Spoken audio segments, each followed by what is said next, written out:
ngekhathi zakudala bekuba khona nenyanga kuthiwa le inyanga yasekhaya noma isangoma esilapha ekhaya. Manje sekuyingozi ngoba abanye basuke benganaso isiphiwo bayathwala. Leyo khipha isisu ingozi. Ngoba uma ukhipha isisu kumele loya mntwana loya umgeze, umqambe igama, umgqokise. Abantu bayalalisa nezilwane, lezo zilwane zabo zichitha izizwe. Ngoba uma ungakwenzanga inkinga zokulandela.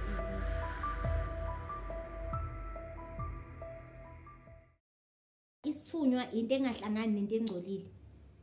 Totally isithunywa asifuni into engcolile. Ngisho isithunywa sakho kuthiwa asisho ukuthi ngifuna ubumthandazo. Kodwa uma wenza izinto ezingcolile ezibhedayo uhlangana nabantu obabonayo ukuthi bangcolile, siyakushiya. Uthi uzizwe nawe egazini uthi hayi sengingedwa manje. Uthi noma abantu bekwenza izinto vele zenzeke nje kalula, sesikushiyile. Uzuzibuza uthi sekushintsheni ngoba noma umuntu bengizama bengimbona ngilele ukuthi nanga umuntu engizama ngivuke ngithandaze, ngikhwife, ngidedise ngithi mayibuyele emuva. Into igcina ingenzekanga. Kodwa manje izinto seziyenzeka kanjani? Kanti sesikushiyile. Kufana nokuthi mina ngithandane nendoda echithayo ehamba ilala ihosha yonke leya mithi yamantombazane ongazi ukuthi ayenzani. Thola omunye wakhipha isisu akagezwanga, omunye usebenzisa imithi emibi. Indoda yami yayithatha yonke le nto izoyifaka kumina.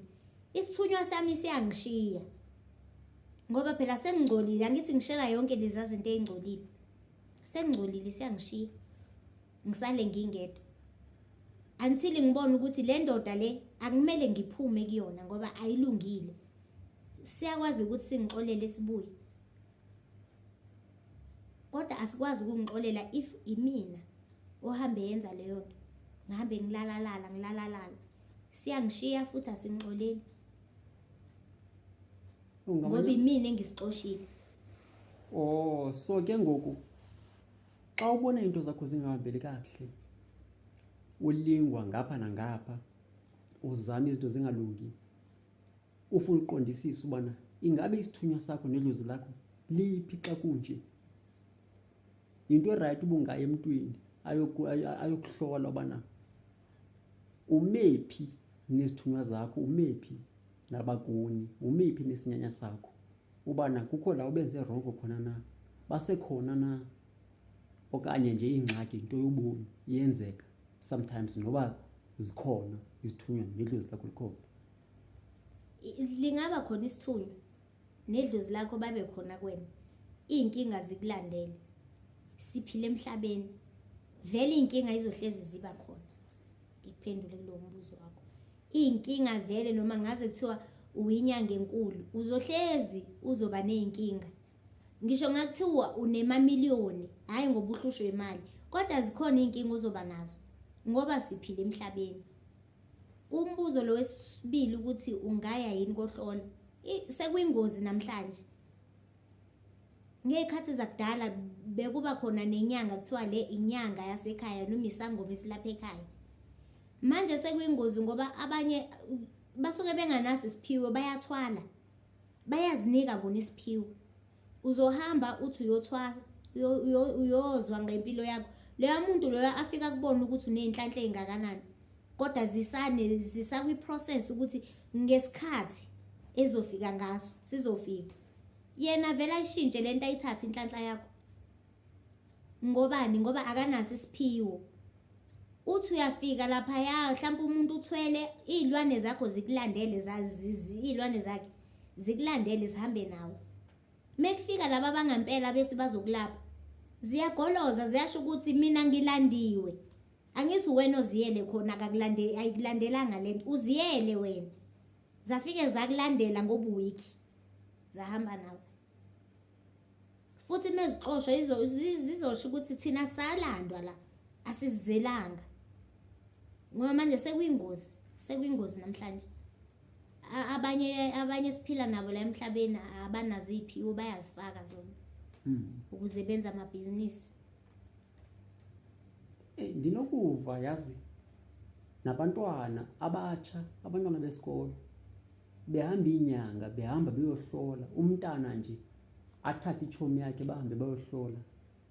Ingabe yindlela yokwenza leyo nje xa ungumntu onesiphiwo sobunyanga ubungoma? Zinto oye uzivumele ezo uba abantwana beze bazohlola kuwo. Umntana nje afike nje athi ndizohlola.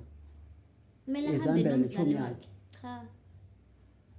Kumele umbuze ukuthi uphi umzali wakho, kumele ubuye naye umzali wakho. Noma ungangakhuluma ngendlela eronki nomntwana, umtshele nje ukuthi hayi yazi kudingeka umzali wakho. Kumele ufike naye ngoba kunezinto eziningi akumele kube uyena ongiphendula zona, wena ongeke uzazi. Ayikho umntwana into angafika azoyihlola. Ngaphandle mekuwukuthi akanayo umuntu obengahamba naye. Noma yena uyazazi ukuthi wenzeni, lento angafuni umzali wakhe ayazi. Asuke efuna ukuyosizwa ngayo. Ngenze isibonelo, umntwana ukhuleliwe wazikhipha isisu. Manje uyabona lento ukuthi imbangela inkinga. Umzali wakhe akafuni ayazi leyo nto. Usezothatha ichomi yakhe, chomi ngiphelezele ngihambe ngiyofuna usizo lapha. Mhlawumbe uzotshela inyanga ukuthi asiye ngale ngasese ungigeze ngibe right. Yayibona, iya understandeka kuleyo part. Usikhiphile ngoba usaba abazali, kodwa nakhona leyo khipha isisu ingozi. Ngoba uma ukhipha isisu, kumele loya mntwana loya umgeze, umqambe igama, umgqokise. Ngoba uma ungakwenzanga inkinga zakulandela eziningi. Uthi uyaya ngapha kuthiwa ile ngane le kunengane ekhalayo. Uthi ushona ngapha kuthiwa nayi ingane yakhala. Uzuzibuza ingane ekhalayo yakuphi, kanti mhlawumbe 15 years ago wakhipha isisu suwakhohlwa nokuthi wakhipha isisu. Le ngane yakhula isina 15 years manje. Ifuna ugqoka, ifuna ukudla, izazi igama. Ayilele ngokuthula, kumele ihambe kubantu bakubo. Uma ifika lapha bayibuza ubani wena, ayizazi nayo ngoba awuyiphanga igama. Yindaba ungagqokile, awuyigqokisanga. So kumele ukuthi ingane uma kwenzeka wayikhipha, uyenzele nomiladi, uyiqambe igama, uyithengele ingubo, ukala ukuthi okay ngakhipha isisu eminyakeni ewu2 yadlula. Thenga ingubo engangengane na2 years uyigqokise. Nawe mase uyageza ususa lelo thunzi ngoba phela ufelwe vele ubulele.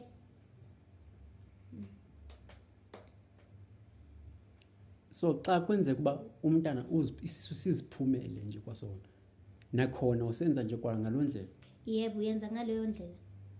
Ngamanye amazwi ukusikhipha nokuba siziphumele kuyafana kahle kahle. Yebo kuyafana, kodwa mesiziphumele angeke kufane ncamashi ngoba lo ubulele uyisuse yena.